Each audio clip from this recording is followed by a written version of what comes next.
Welcome to the first episode of Mol Belgie Germany recaps from Reality TV Warriors. My name is Michael Harmstone, and joining me as always is a Canadian who would never dare describe Gian as his associate, Logan Saunders. Good afternoon. Good afternoon. I did actually swap that out at the last second. There was going to be another one about Long Island iced teas, but I think Sven is definitely going to be the one I have to channel this season for your intros. He made me howl in this episode. I said when the cast was announced last week that I was getting slight Bart vibes from Sven, and he really lived up to the promise that I had for him. Yeah, I don't think he earned any money this week. I don't think he earned any friends this week, but he was definitely one of my favourite characters, I think, of the episode. I now pronounce you associate and wife. And we are back for what usually ends up being our highlight of the year. It's our now 6th season of Belgian Mole, technically, because this time last year I would have been like, yay, it's our 3rd one, and yeah, we've been quite busy over the past year thanks to the pandemic. It's the one benefit of it. Yeah, we've done both Argentina and South Africa podcasting about it during the pandemic. I think when the pandemic ends, both Michael and I will be booking tickets to go on vacation somewhere, probably the day after we're both fully vaccinated. If I'm not allowed back into the Philippines, my guess is, oh man, probably I'm working on like August or September to be going somewhere. So I've been eyeing up Sri Lanka, believe it or not. And I'm, as you well know, looking at being away in September as well, because I'm looking at coming to your glorious country again. All right, you're planning on coming here. I am, just not your side of it. Yeah, the east side. There's a lot of variables that are going to go on with how all the different countries are going to be accepting travelers once this thing starts winding down. And there is a small bit of irony in us saying this, because in the before times, before we even knew that coronavirus was going to be a thing, Logan and I were actually talking last year about after the Greece finale, we maybe go away somewhere together, just for a few days. And where were we looking at, Logan? Can you remember? We were looking at Greece. And we were also looking at Germany. Yes, actually we were. Yeah, we were going to go visit Germany after the Mole finale in Antwerp. We're going to go from there and find the nearest German city to go visit, because I've never been to Germany before. Yeah, and the irony is, of course, we were looking at Greece, and then Greece, obviously, we didn't even get to go to the finale for, and we were looking at Germany, and we're definitely not going to get to go to the finale for it this year either. Yeah. No one predicted that the pandemic is lasting as long as it has. No, sadly not. It's actually, this week is 1 year since the UK went into lockdown, as you well know, because it was 6 hours before my birthday. And at the time, they were actually saying that it was going to be a lockdown for a couple of weeks. We've now been in lockdown, at least in my area of the UK, for 10 of the last 12 months. Yeah, and here it looks like I know in Ontario and Quebec, Quebec got really, really strict again just in the past week. Ontario is probably about to get really, really strict because they're in the midst of a 3rd wave, but they're hesitant to shut things down again. And then BC, we don't know what the hell is going on here. So 1 year later, and they're saying this is our 3rd wave of this, which is not fun. I promise we will limit the pandemic talk. Yeah, we'll limit it, yeah. It's the same rules as when we were doing Renaissance and when we were doing the Historians podcast last year. We're just going to get all out the way now and then probably never mention it again with a bit of luck. Yeah. At least until I get my vaccine text and I go, oh my god, I'm getting a vaccine. And unfortunately, one of the countries that's synonymous with COVID is, of course, Belgium. And I'm going to guess, I don't think there's too many people from Belgium who listen to this podcast since they have more Flemish alternatives. And yeah, I'm glad that at least they'll have their own version of the Mole to watch to get by the next 10 weeks. And they were lucky to even be able to film this season in the first place, because they said this was filmed just before the 2nd wave of COVID would have hit Central Europe. And there is one elephant in the room we have to say before we actually start properly talking about Belgian Mole, and that is, at the end of the last Belgian Mole season, we did have a polite request from Gilles to say, please stop calling me Papa Bear. Do we have a new nickname for him this year? Are we just going to go with Gilles? I think just Gilles for now. I think he's earned it. He's the best host on reality TV on the planet. I think he deserves to just go by his name. Yeah, because inspired by this episode, I kind of think that maybe we should change it to Gillesy Pussy, but I think that might be a step too far. Please never let us speak of Gillesy Pussy again. I don't think I could get through a whole podcast with a straight face saying Gilles the pussy for the whole hour. No, I am literally only just saying that because I know I'm going to get an email from him as soon as this comes out on Thursday. Just going, no, not Gillesy Pussy. Just find a different James Bond movie. Yeah, the man with the golden Gilles. See, that one I can say. So, the final bit of housekeeping is, of course, we do like to look at the average age of Belgie seasons. Initially, this season started out at 33.3, despite somebody doing a bit of bad maths, looking at me, because I accidentally took 46 years off Philip's life.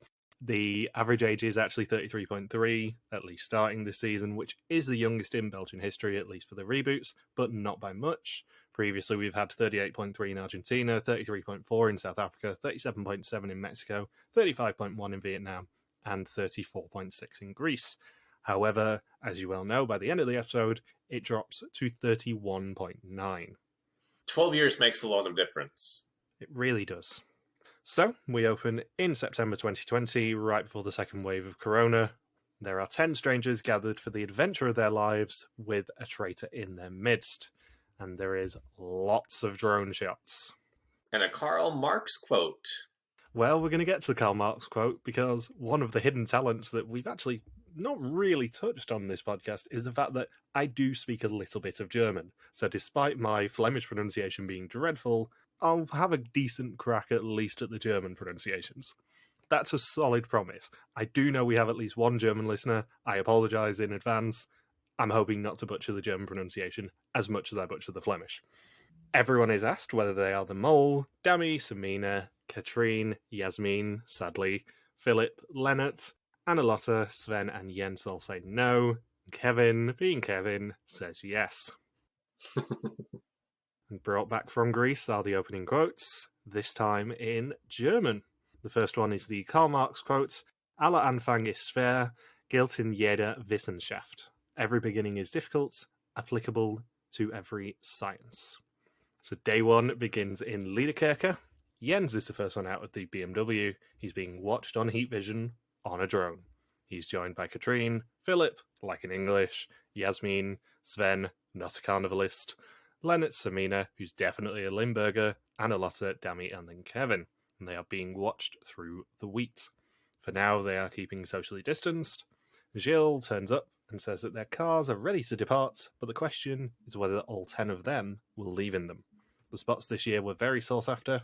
They made it, but another 10 just barely missed out. Those 10 will get a chance to steal the spots and go into the game.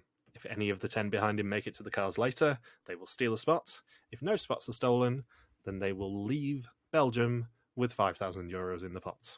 And to say that the spots were highly sought after is an understatement, because I believe this season had the highest number of applicants ever. Yeah, I think we talked about this at the end of Greece. They were, because of the pandemic, capping it at 5,000.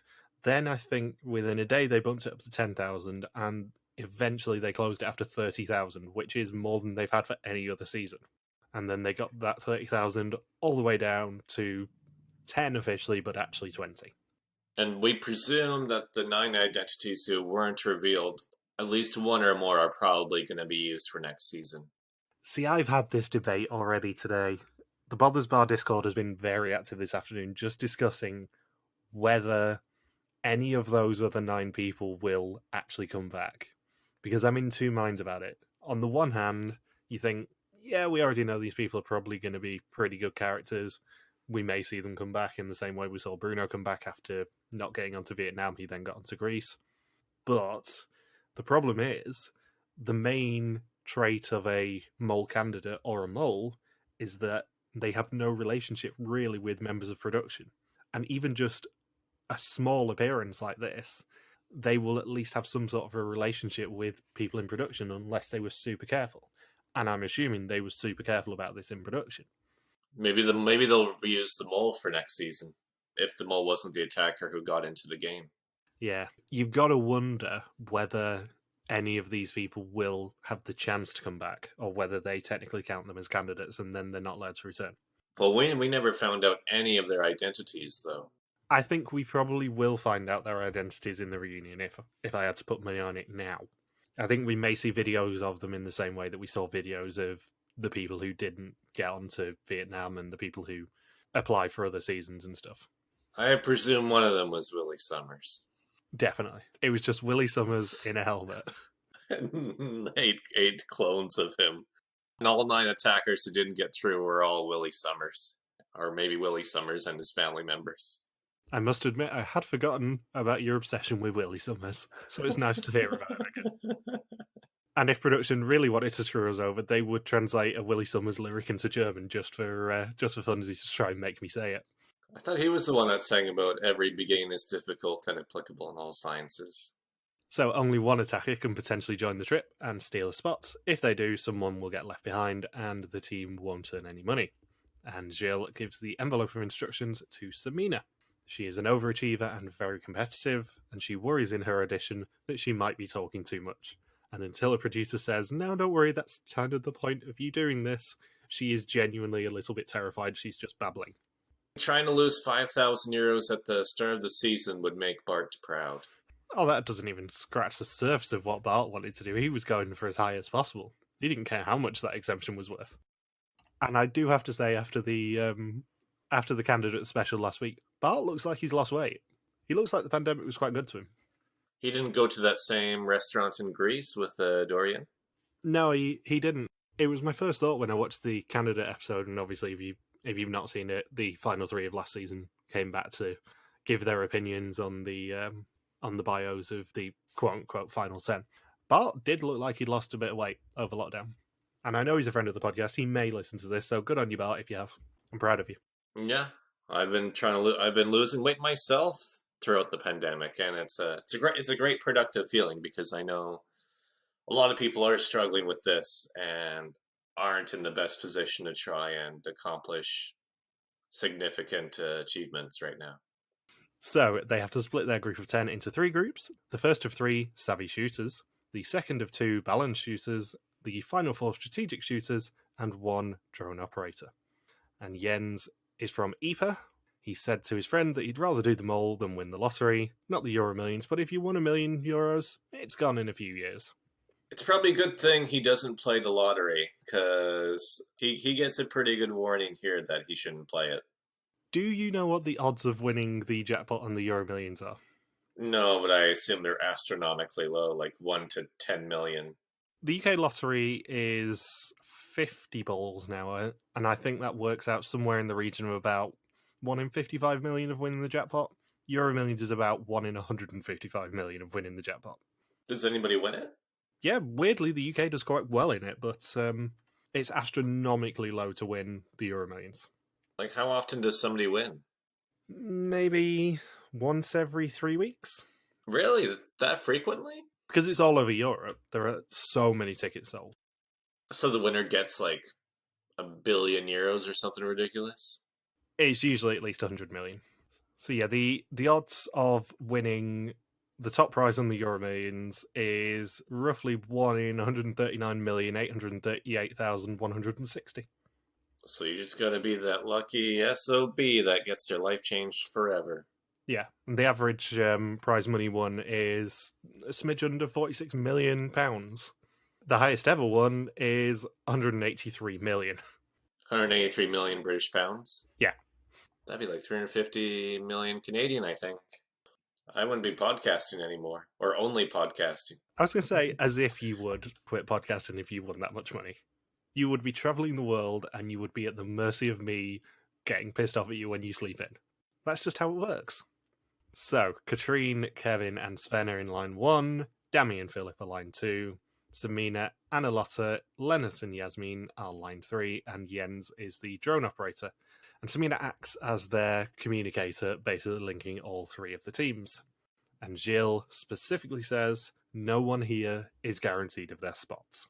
The attackers are all chained together with a 3-digit lock. They can only free themselves by going through all 1,000 combinations, and they have 1 hour to be the first to reach the car and steal a spot. At line 1, the attackers must obtain a mole book.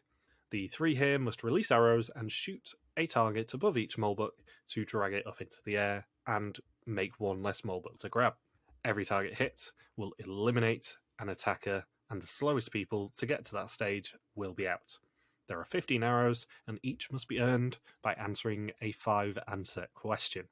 This was very reminiscent of the lift game in Venom Czechia. Yes.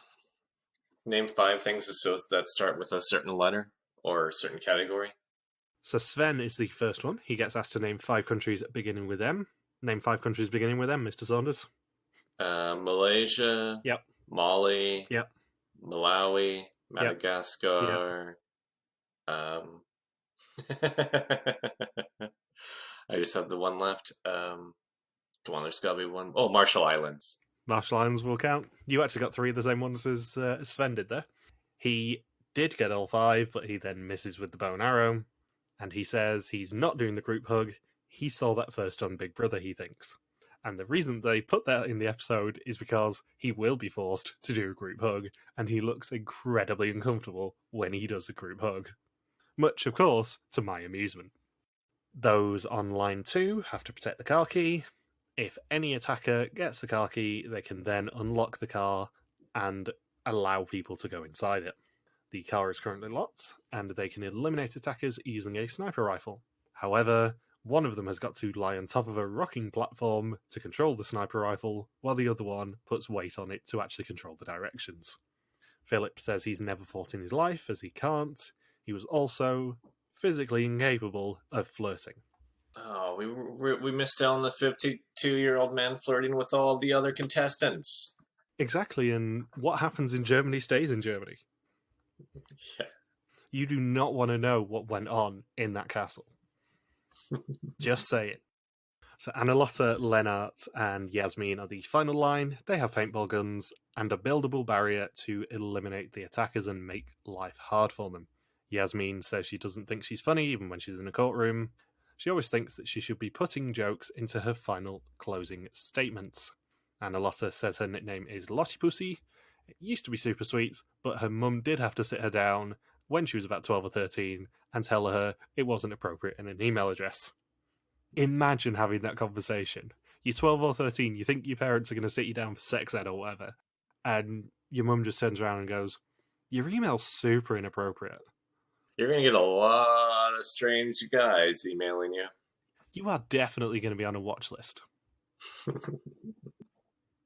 And Lennart says he decided to buy an axolotl or maybe a salamander, and says he's in a Facebook group for it, and pretty much spends the rest of this episode trying to convince people that axolotls are awesome. I've never heard the word axolotl uttered so many times in one episode of reality TV. Jens and Samina are in the control room. Jens is the drone pilot and can spot the attackers in the field.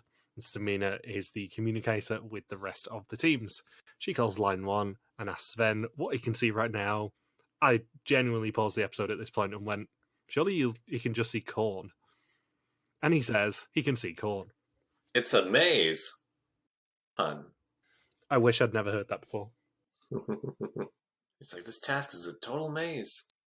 No, stop with the jokes. One of us might go home, you son of a bitch. Stop being such a comedian, Sven. So, Katrine has to name 5 Belgian queens, and she does it quickly and manages to be the first to hit a target. She's a vascular surgeon, so deals with anything that can go wrong with the heart. In, I would say, the most bitchy question of the entire 15, Sven then has to name the 5 female candidates, and gives up after 3. That's terrible. Nothing good can come from putting that question in there. Yeah, how he's like, I don't know. Who are the 5 women in this cast? Let's see. There's Pamela, Rita, Tina, Monica, Sandra. It's like, oh wait, that's Mambo number 5. Yeah, absolutely nothing good can come from this question because best case scenario, he names all 5 and saves face. Worst case scenario, he gives up after 3 of them and it probably gets back to the 2 he forgot. Let's see. Mel B. Um, Sporty, posh, baby. I'm just going to put in the show notes. Logan starts naming female singers. female bands, yeah. Nicole, Carmeet, Kimberly, Ashley. So yeah, he only names 3 and gives up, just as the first attacker, which is number 7, frees themselves from the chain. A second, which is number 5, follows shortly after and claims a mole book with 41 minutes left. A third frees themselves and claims one, followed by a fourth, and by this point, Samina and Jens have seen nothing. Dami says that her tactic is to just shoot when the attacker's on the ladder. She wants to go 100% on every challenge. She doesn't want to fake mole and sabotage the group. And the reason this quote is very important is because apparently last week Gilles did an interview where he basically said that they deliberately cast people who say, yeah, I don't want to fake mole. There's no point fake moling. We're not Vidum. Apparently he threw a little bit of shade at Vidum in this interview, just basically going, why would you cast people that want to mislead? That's not the point of the show. There should only be one liar. I think Gilles is a very interesting host that deviates from all the other hosts because there's certain boundaries he will never cross. Because with, say, Vidum or Survivor Amazing Race, because these are shows that have been on the air for over 20 years now. Like Vidum has done 22 seasons now. Survivor's done 40. The American version of Amazing Race has done 32 seasons. Big Brother has had like 100, well over 100 seasons worldwide. So all these different franchises have all these hosts and production crews that are just completely disrupting the format after 20 plus years because they want to keep things interesting for themselves or keep interesting for the audience, however which way they justify it. With Gilles, he's not going to shake certain things up with the format or really twist the game in a way that crosses some sort of boundary or violates the purity of the product he's putting out there. Yeah, it's honor and integrity ultimately. And this is another topic that basically we're pretty much banned from talking about because we will just get into a rant. But finishing on Sunday is Amazing Race Australia, quote unquote, because it's not a real version. They have messed with that show so much this season because they've gone from 12 to 24 legs, from 11 teams to 16 in total. They added in intruder teams. They changed the non-elimination penalty to mean that teams can completely skip legs. They did an entirely domestic season. Some of the challenges have been stupid. But the one I want to harp on is the intruder question, because in legs 7 and 10, they added in an extra team just for funsies to shake things up. And this is a common thing that Australian reality TV does. What do they do in Mole in this episode? They basically add in 10 stowaway contestants. But instead of making it an egregious thing where they don't have to fight to get back in, these 10 have to fight not just the people who are already in the game, but each other to get the one spot potentially to get back. There is a huge amount of honour in saying, we know we have a strong cast, we don't mind if we take all 10 of them, we might shake them up with an intruder here, but that intruder has to really fight for their place in the game. And it happens on the very first day, not over halfway into the game, or almost halfway into the game. Exactly. It says it all that in 6 seasons, we've only seen one episode which has actually been a proper non-elimination, and that is this one. This is the first one in 6 seasons where they have actually done a proper non-elimination episode, and a Vidum-style non-elimination. As opposed to Vidum that does about 3 per year now. Yeah. And then has a double or triple execution to make up for it. I mean, it depends on how you count the Vietnam premiere, because technically that was a non-elimination episode, although they didn't do a test. But even when they've done a non-elimination twist, like with potentially Ruth or potentially Hans in South Africa, they then followed it up by going, there is a double elimination to account for this. The price of Ruth would have been this. The price of Hans would have been this. So you absolutely have to still earn your spot if you want to do a non-elimination episode. Yeah. Whereas this one is the first Vidum-style non-elimination episode they've done in 6 seasons. And I'm slightly intrigued as to why. I think it's because they had 30,000 people apply, and they just said, well, they just feel so bad that only 10 people don't get to be in on the experience. So Kevin is the next up. He has to name 5 Champions League winning teams. How would you have done with this question? 0. I wouldn't have a damn clue. I think I would have done the same as Kevin did, which is maybe Manchester United. As soon as this scene came up, I'm like, I have to test Saunders with this because there is not a chance in hell that he knows 5 Champions League winning teams. I don't even know 5 Champions League teams, period. I would have been just rattling off Champions League teams. I wouldn't have been confident on getting 5 on this one. But yeah, he doesn't do football, and a 5th attacker frees themselves as a result, which is number 1. Was it Sven who later said, I can't believe how much Kevin flubbed the Champions League question. Either he's a woman or he's the mole. It's like, I'm thinking, do you know that not everyone watches the same sport in the country? Like, yes, certain sports are popular, but for instance, say, hockey is super popular in Canada. I don't watch any hockey at all, but I do have baseball knowledge from a certain era and of MMA knowledge. And then it's similar for you, Michael, as well, where you know more about hockey, even though it's not terribly common in the UK. Yeah, mainly because I used to go to a lot of ice hockey matches. But yeah, it's in the 5-question test scene. I think Sven does say that he'd expect an answer like that from a woman, but he wouldn't expect it from a guy. It's just like, you're really endearing yourself to someone there, Sven. You are really making yourself really warm and fuzzy to the group. So talking of Sven, he has to name the 5 alcohols that are in a Long Island iced tea. Go on, Logan. My favorite drink? I don't know if I could get all 5. Let's see. Is there rum? There is rum, I believe. Was there gin? Rum and gin were the 2 he got, I think. Okay. Vodka's definitely in there. I think champagne might be in it. Nope, no. No, that's it. Oh, maybe that's an Agua de Valencia. So it's not champagne. Tequila? Yep. There's one more. It's probably the most obscure of the 5. Oh, is it Kahlua? No, triple sec. Oh, yeah, I wouldn't have gotten that. It's vodka, tequila, light rum, triple sec, gin, and a splash of cola, which gives the drink the same amber hue as iced tea. They go down too smooth. I'll take your word for it. So Sven does bail after naming 2 of them. 6 attackers now have books. The next 2 to free themselves are Somebody and number 9. They are waiting under the platform at stage 2. One of them gets up, and there are smoke bombs to help cover themselves, but only 10 of them. All the attackers climb. Number 5 reaches the top and just has to free the key. He gets very close every time he jumps for it, but ends up getting himself shot with 19 minutes left and eliminates himself.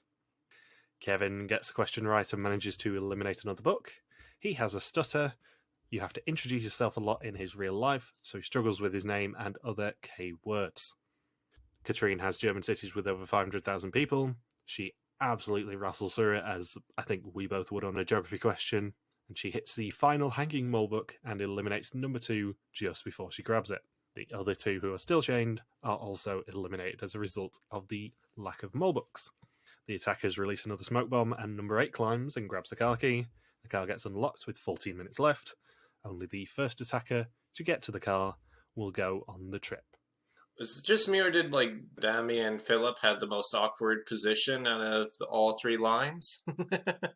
They did, but I think actually theirs is maybe the most important. Yeah. I was saying this on the Bothers Bar Discord. You can basically divide this challenge into 3 stages. The first stage is more about minimizing the chance of anyone getting through. The second stage is more about frustrating the attackers than anything, because if they're on top of that tower, constantly grabbing for a swinging car key and having to avoid the sniper fire, you can waste so much of their time there. But as soon as they get that car key, you are absolutely screwed if there's more than maybe 3 or 4 of them. The last stage is more about just minimizing your losses. If you can shoot everyone in line 3, then you do. But if there's too many people in line 3, you're absolutely screwed. Ideally, your damage has to be done by frustrating them in stage 2. Eliminate them in stage 1, frustrate them in stage 2. Stage 3, you're pretty much screwed by that point if you've got more than about 2 or 3 people, because then it's safety in numbers. As soon as they have enough people to frustrate you back on stage 3, you're absolutely screwed. So, line 3 only have 40 bullets between them, and have to eliminate all 6 remaining intruders if they want to stop them. and Phillip and Dami keep asking for status updates to distract them. Come on, don't ask them. You'll just bother them. And now I'll ask them. Don't ask them again. They're just gonna get distracted. Let's ask them again. You could just imagine Phillip holding the button down and going, I know a song that'll get on your nerves. Hey guys, have you shot him yet? Have you shot him? Have you gotten rid of the attackers? Are they gone? Are they gone? Are they gone? 99 bottles of beer on the wall, 99 bottles of beer. You shoot one down, now there's 98. 98 attackers going up the cage. So, more smoke bombs get released, and the attackers break ranks. None of them are hit before the ditch. With only 6 minutes left, they are all pretty much crouching in a muddy field in Belgium. Samina tells Lennart to try and shoot their helmets as they pop up over the ridge, whereas everyone else just tells him to wait until they climb. Dami keeps wanting to ask questions, but Phillip shoots her down. The attackers make their final ascent. One gets shot, then another, and another. 3 remain, then 2 remain, and only Lennart has bullets left. Number 6 manages to make it to safety. You know what would have been great when they did that reveal? Because they were all, how they had the helmets on, so you had no idea who was underneath. They're all like, "Who is this? Who is this?" And then as the person is taking off their helmet, we just get the loud voice saying, "It's John Cena." It would be really interesting if the 10 intruders were people from the 5 previous seasons. I know it wouldn't happen. But imagine if we had some of the biggest characters of the previous 5 seasons, 2 from each season. And one of them get through. Yeah. It's either Jed or Dave from Masonry's Canada that get to come through to join the rest of the newbies. Knowing our luck, it would be one of the Voldemort Mussolini's. But yeah, imagine if number 6 took his helmet off and it was Bart coming back for more fun. Or it was, who's the guy that had to dress up as the 100-year-old sprinter? Salim. Yeah, and he still had to wear that same old man makeup on. It's Salim's evil twin brother Malice coming back for more. Malice. That would have been so great. Instead, we get a teenager. Yeah, instead we get the youngest person ever cast on a Mole season. Yeah, when he took off his helmet, I'm thinking, that he looks really young, and then sure enough, it turns out he's 18. He was born in 2002. He was born after the GameCube came out? He makes me feel so old. I've got to the point in reality TV coverage now where I am just seeing people get cast and going, God, they're so young. I know, we say it every season. More and more contestants are younger than we are. And then this guy is almost 12 years younger than me. So he was born like 20 years after, or 15 years after Phillip and his wife met. Yeah. And the thing is, Noah is so baby-faced that he looks young even if you didn't know he was 18. He looks super young. I'm thinking, is there an age limit for? Did they just hire 10 kids to attack him? Is that why they were tough to shoot? They were smaller targets? Because then at least the people with the paintball gun had an excuse. So the 10 who didn't keep him away from the car must now do a test. 5 questions on the identity and actions of the mole. Whoever does worst or in the slowest time will be left behind.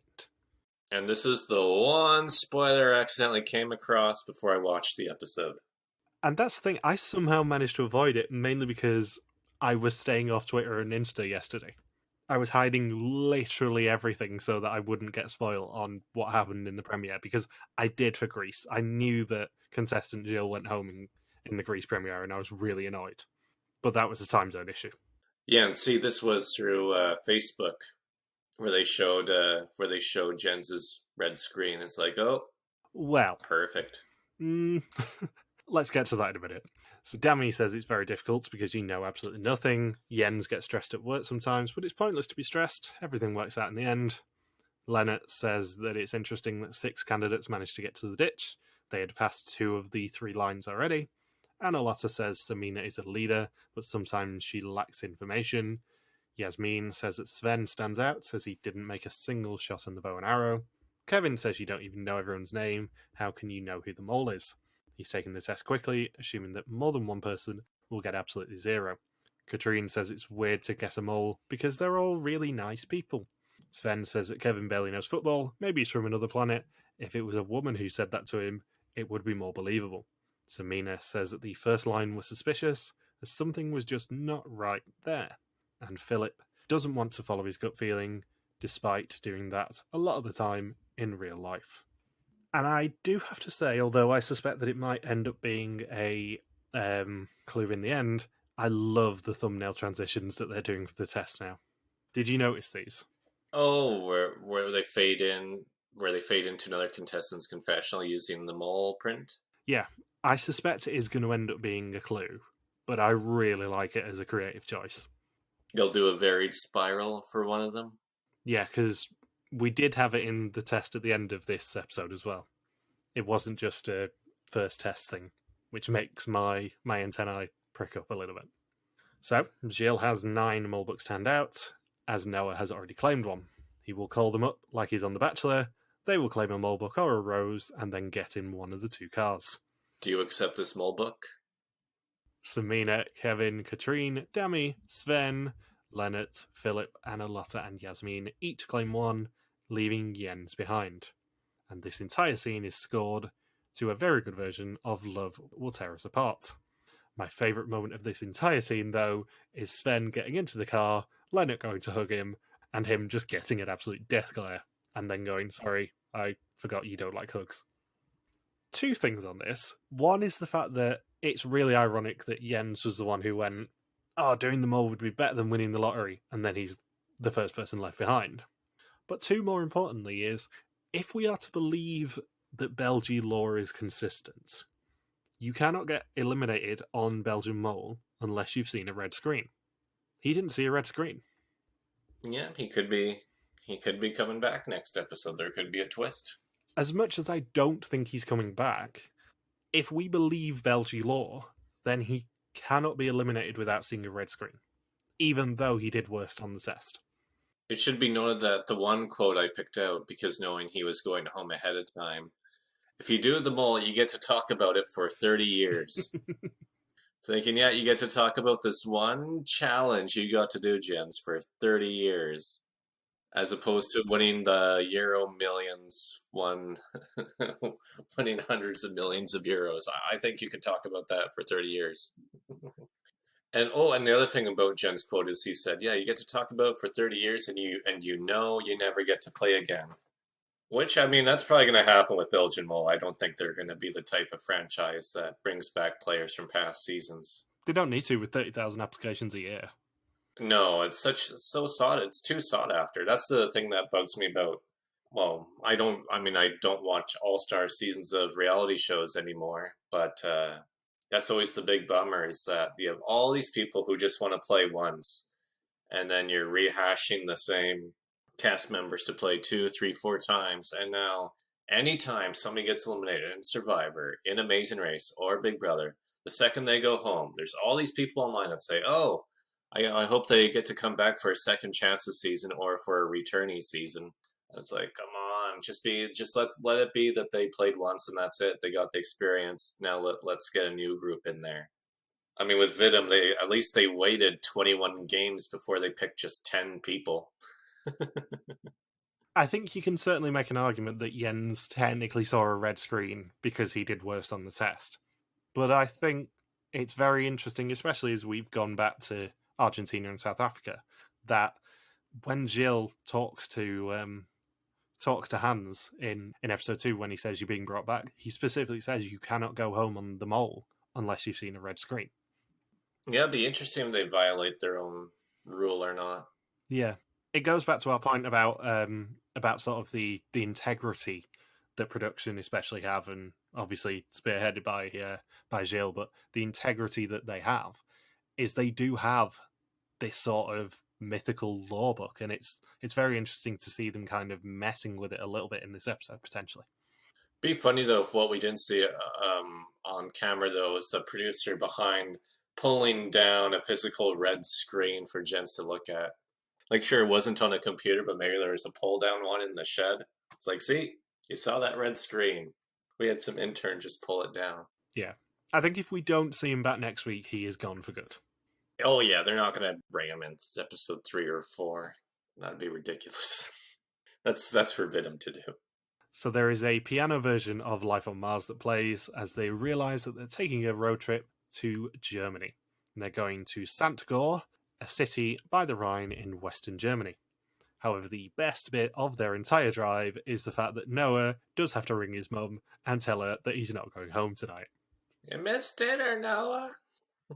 I just love the idea that they've got someone so young that he has to say to his mum beforehand, I'm just going out for the day, don't worry. And then he has to ring her and go, yeah, I might not be back for 3 weeks.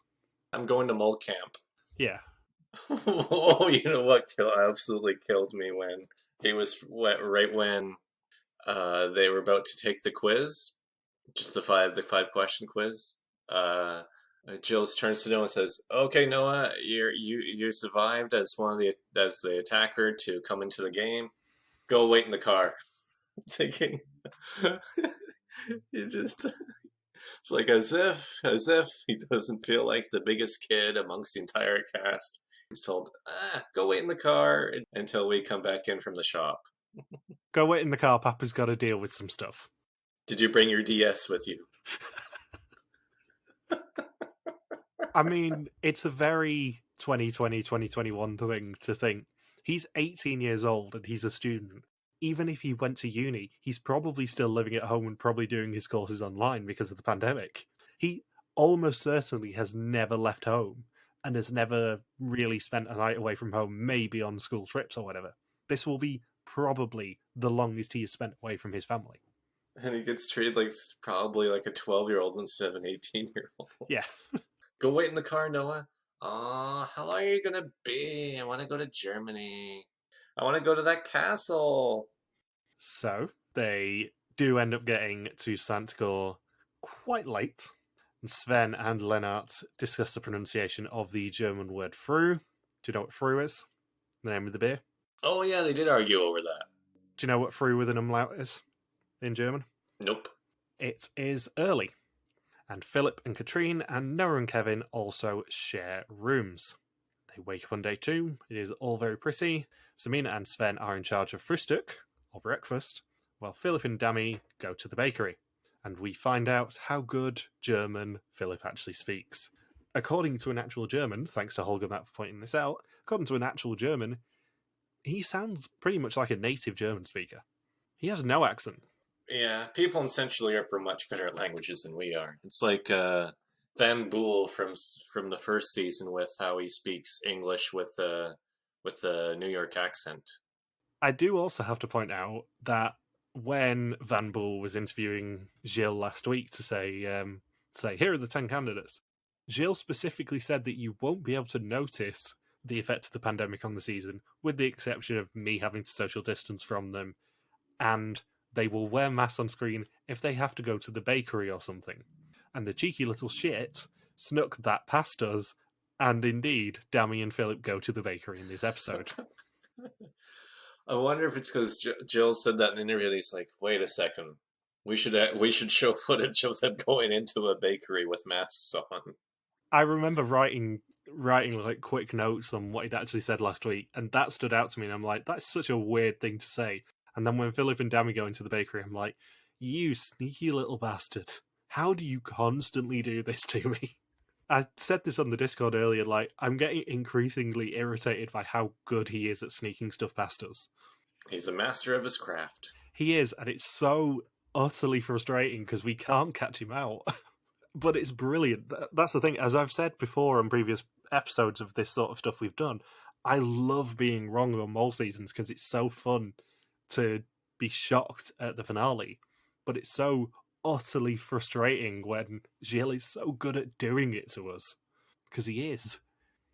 So we learn that Phillip isn't eating at breakfast as he does intermittent fasting.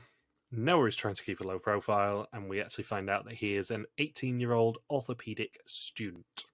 I'm assuming it would have been orthopediology, but I don't particularly want to have to say orthopediology for the rest of the season. So I'm just going to say orthopedic. Yeah, surprisingly, the 18-year-old isn't the one who likes dinosaurs. So everyone does speculate at breakfast whether Noah can be the mole if the mole was already in the group of 10. And believe us, Gilles has a wonderful explanation for that coming fairly soon. Gilles meets them and says that they will be crossing the country over the next few weeks in a big bubble, and what better way to celebrate being in a bubble than a challenge involving Sven's worst nightmare, hugging strangers. They have to hug in pairs and tell each other as much information as possible on 3 topics that are written behind them. They are attached to ropes that are slowly winding them apart. Their time will end when they stop embracing, at which point Gilles will ask them a question each on each other's topics to earn money for the pot, for €500 per correct answer, and a maximum of 5,000. Dami and Samina are first up. Dami's topics are the sea, her dream job, and hair. Samina's are animals, Spain, and dancing. And Samina has a Maltese dog called Taki. Dami would live by the sea, and she says she changes her hair every 8 weeks, and if she could be a sea creature, she would be a mermaid. Yeah, she'd be like, with how often she changes her hair, it's almost as frequent as Tonks from Harry Potter. I wish with Samina with what were her 3 topics again? They were animals, Spain, and dancing. Be funny if the story was that she saw an animal dancing in Spain. Well, she's a flamenco teacher. Oh, maybe it's not flamenco. Maybe it's a flamingo teacher. She teaches flamingos how to dance. Maybe. That would be a very interesting skill. I mean, they do have the legs for it.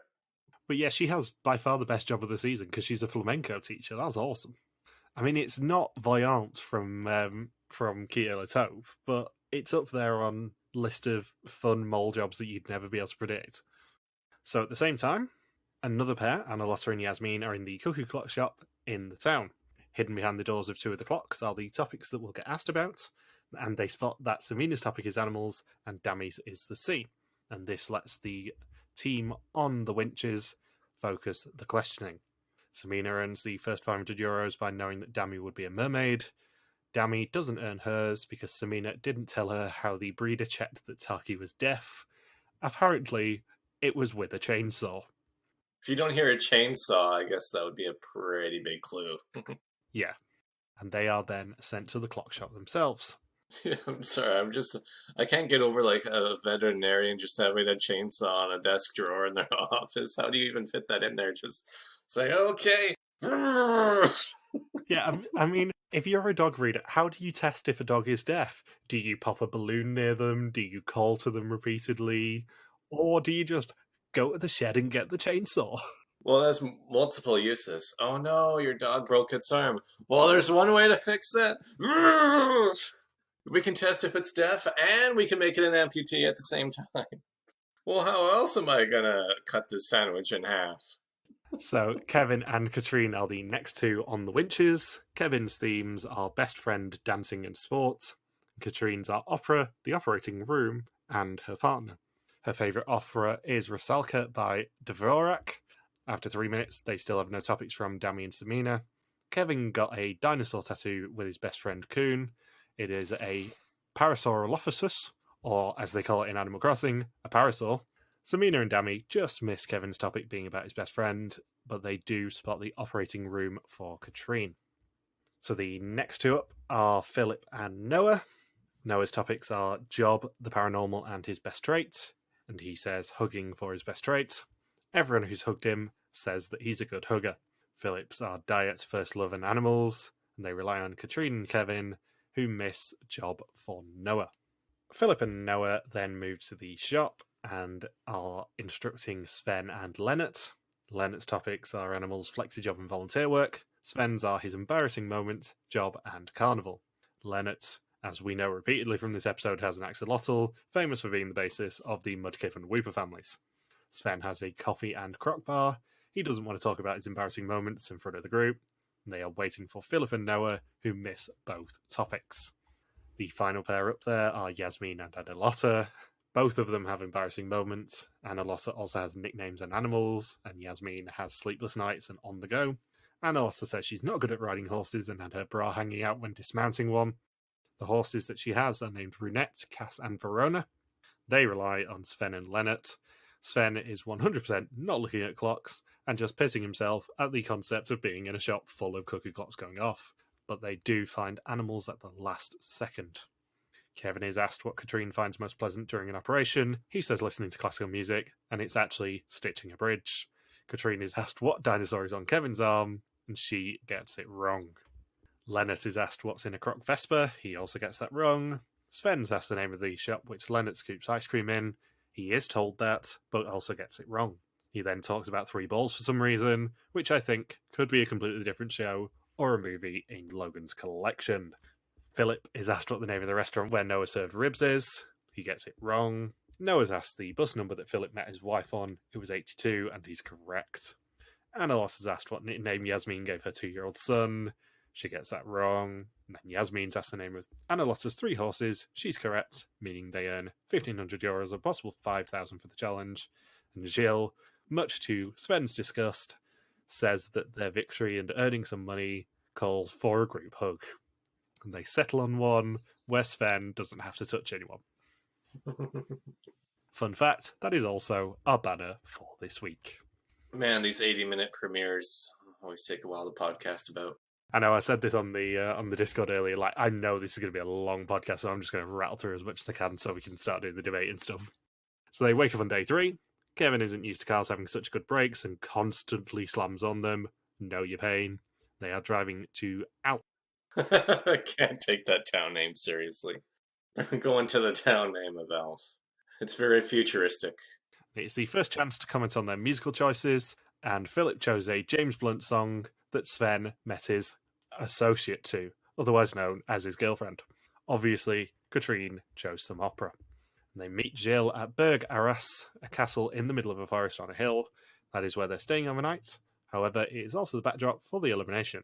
They'll have some time to exchange information and also have a quick snoop around. The only interesting bit of this scene, I would say, is the fact that both Kevin and Samina came into this show with the tactic of writing in a foreign language in their mole books. Samina's is understandable because I think she's half Spanish, so she's writing in Spanish. However, Kevin shows off a hidden talent and says he learned Arabic at an evening school for a few years. That is really interesting.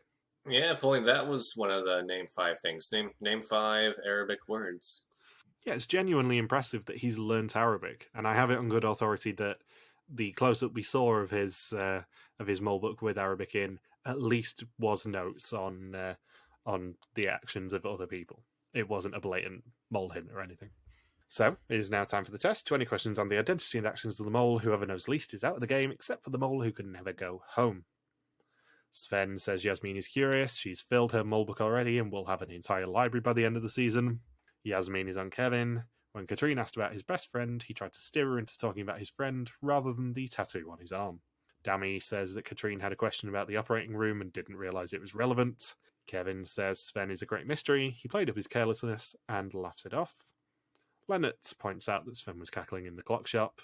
Lotta thinks that Phillip would be a good mole as he's good at distracting people. Sometimes she thinks he's bullshitting. In principle, Noah can't be the mole, and everyone struggles with that concept. And everyone says that they want to stay. Then we get the iconic Dracula theme. Gilles says for the first time in mole reboot history, it's possible that no one will go home tonight. Their 10 names are hidden all over the castle. Each name found isn't typed into the computer. If they find the name of the person with the red screen, they will save that person and everyone else. Each name that they find out of the 10 is worth €300 for a possible 3,000. Noah, Lennart, Yasmine and Phillip are sent to the first room. They have 3 minutes to find 4 names in the Knight's Hall. All the locations are related to the candidates they're looking for. They find Kevin's name on the dinosaur, Dami's on the globe, Samina's is hidden on the Spanish helmet, and Katrine's in the operation game. Neither of those 2 is found. Sven, Lotta and Katrine are next. They head to the tower. They are looking for Yasmine, Lennart, and Phillip's names. Yasmine's is hidden on a part of Jasmine, subtle. Phillip has an advert in a newspaper, and Lennart's is found at the last second on a weird version of The Last Supper where all the apostles are holding ice cream.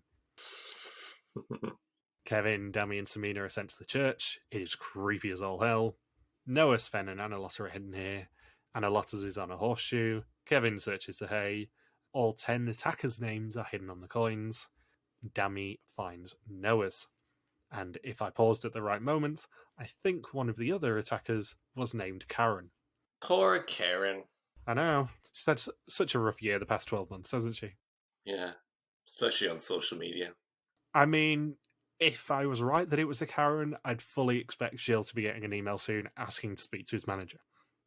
Sven's name is written on a crock that is hidden by the skeleton in the church. Samina gets close but doesn't see it. They only find Noah's name, meaning that they earn €1,200 of 3,000 for the challenge and 2,700 of 13,000 for the episode and season so far.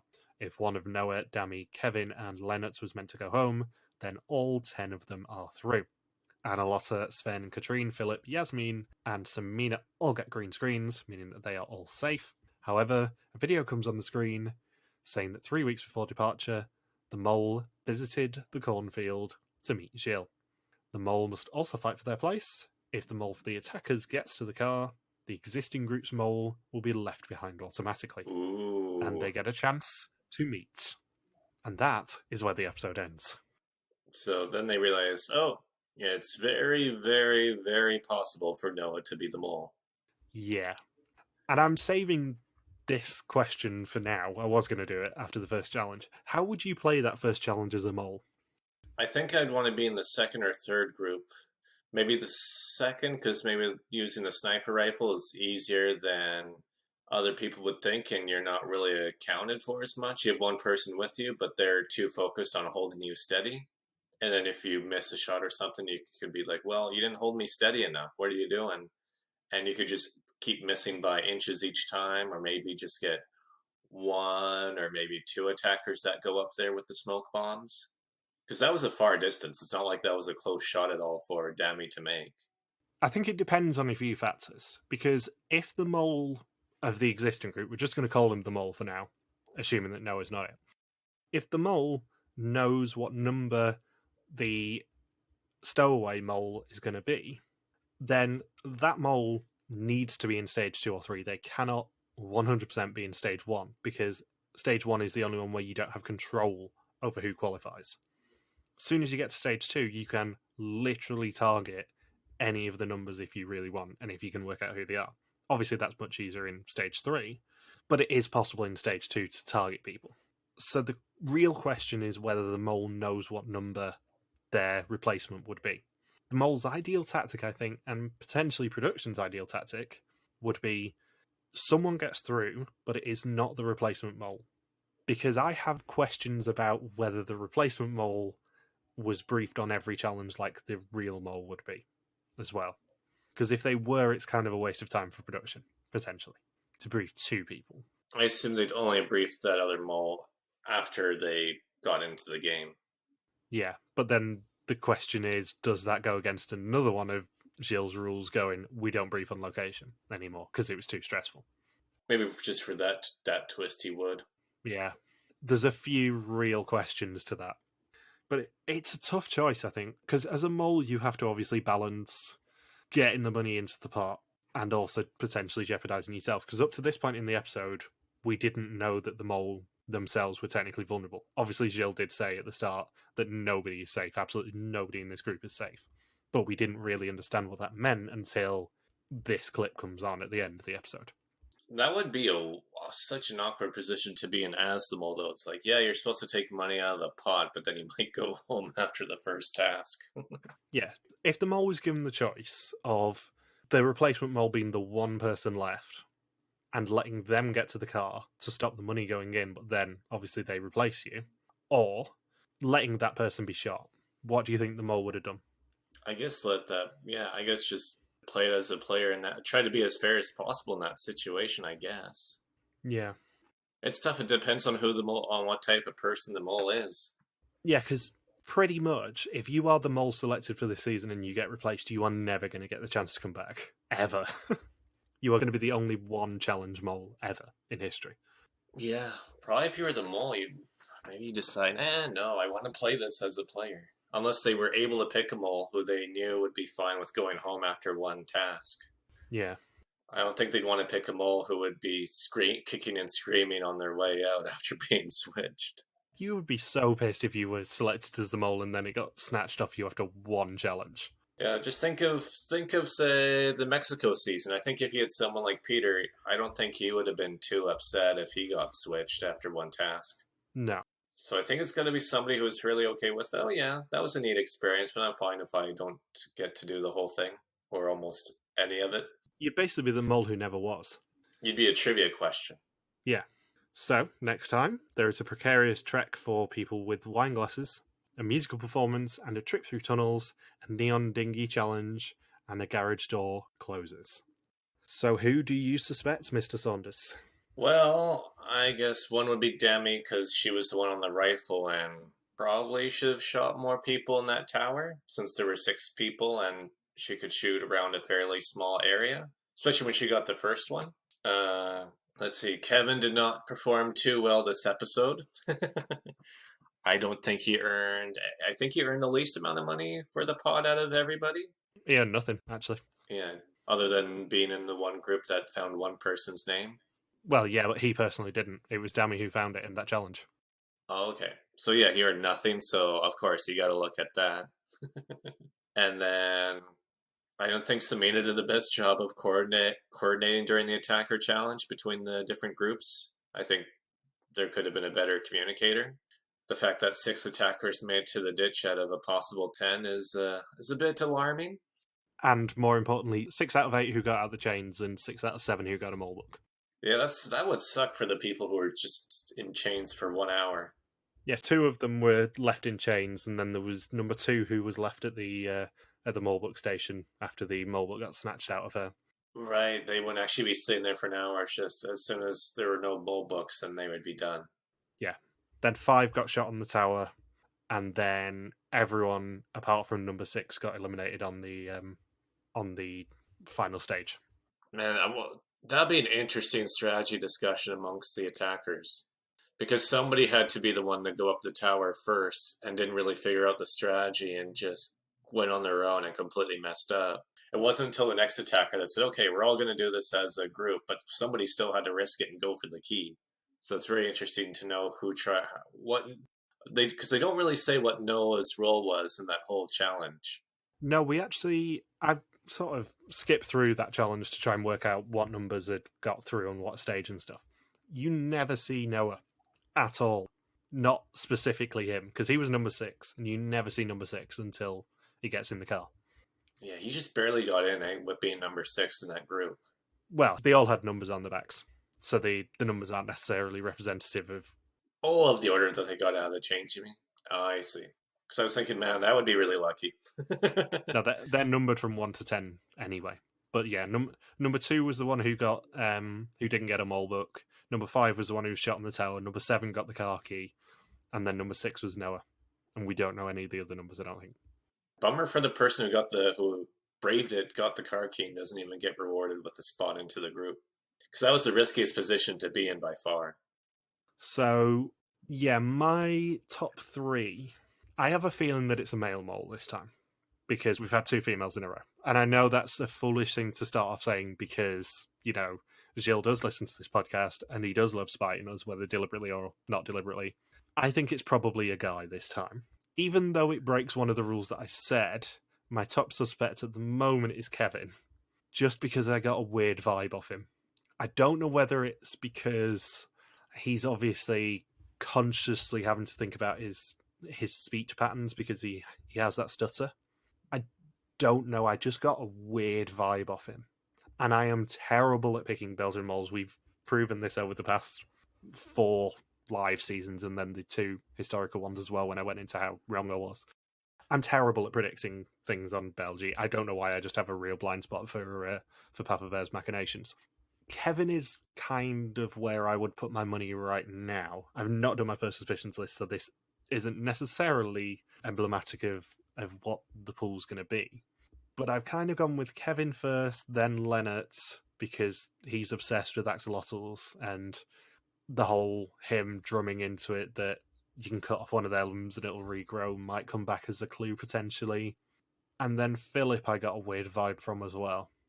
Phillip's kind of somewhere suspicious at the moment. And then I've Anna, Lotta and Yasmine, mainly because I can't tell them apart. Then Samina, Katrine, Dami, Sven, and then Noah and Jens, obviously. I had to do the same thing where I had to write down notes for how to tell Anna, Lotta and Yasmine apart. They were the only 2 I got confused with in one of the bits here.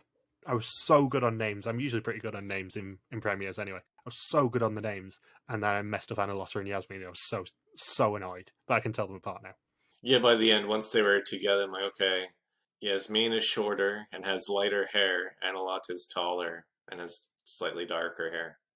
Who do you think's going home next week? Phillip. Phillip did not seem confident at that execution. Even though he got a green screen, I still feel like there's a lot of variables that go on in between two executions. Yeah.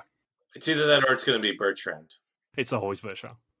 I got a weird early boot vibe from Katrine, as much as I don't want to say that because she reminds me of one of the tutors at work, and I love that tutor at work. She's brilliant. But she looks so much like her, it's really distracting. But I just feel like she's probably going to be an early boot and just go, I played the game, whatever. I don't get the kind of competitive fire from her. But she did get a green screen. She did. But the only 4 people who didn't get a green screen were Noah, Dami, Kevin, and Leonard. And I think Kevin's a potential suspect. I think Noah's going home early. Let's be real. Maybe he might be. I mean, he could be gone first because we also had a really young mole last season. Because Alina was 20. Yeah, she was 20.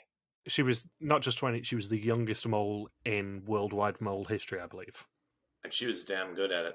She was. Yeah, it's tough to think that 18-year-old attacker Noah is the backup mole. Nah, because that would then mean that Jens was the mole as well, and I got more Yori vibes than Elizabeth ones from Jens, put it that way. So, seeing as though I did mention it, our pool and First Suspicions list will be back next week. First Suspicions is now live. You can submit your guesses at the links on our social media. The form will stay open until episode 2 airs next Sunday, and I will be keeping an eye on it every week and giving updates. Our pool will also return. We're going to do the same thing we did for Vidum and announce our teams during the Week 2 recaps, but we will also announce them on social media this week, in case you're a little impatient.